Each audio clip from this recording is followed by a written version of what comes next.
Hello everyone, my name is Abdullah Zafar, you may call me ABZ. Welcome to my YouTube channel. 1979, the Iranian Revolution changed the course of history for Iran.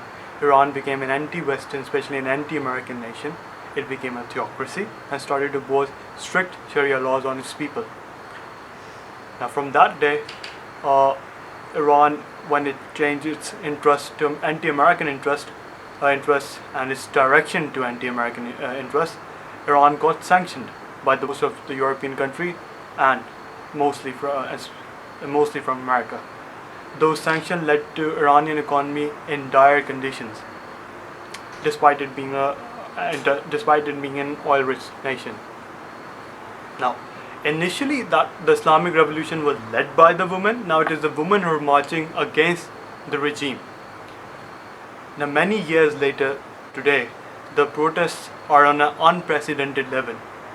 Men are marching alongside women because of the poor economic condition of the nation, as well as due to the fact that they also follow the women agenda. Now, after the death of 23-year-old Kurdish minority woman Mahsa Amini, the uprising initiated. Police hasn't clamped down on its brutality. Police brutality is only increasing.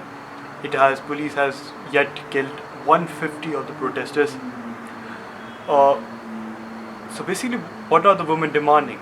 The women of Iran are demanding basic rights like walking on the streets wearing normal clothes, having the right to drive a bicycle, having a right to travel abroad without the permission of a male guardian. Thing is that whenever you enforce religious laws, these laws eventually lead to suppressing women rights. Women rights to get women role in the society gets neglected. Women rights are reduced. Furthermore, women education is denied. Well, not in Iran, however, in the conservative part of the Muslim world.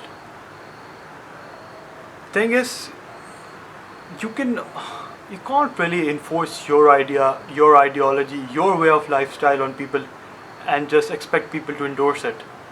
There always will be a reaction. That reaction has been building up in Iran.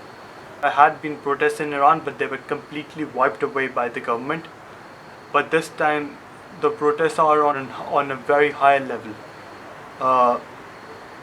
The police and the government are trying to stop it. It's been 5 weeks, but the protests do not seem to calm down. But I believe that eventually Iranian government will be able to stop the protests. However, the movement against the regime has started. Unless the Islamic regime brings out a good alternative for the financial solution of the nation, those can curb down the protests. Now let's see what happens in the future. Iranian government, like any other government, is blaming the foreigners for this uprising, just like what's happening in Pakistan. The ex-government officials are blaming American involvement for the removal from power. This is my debut on YouTube. I hope you like what I said. Thank you.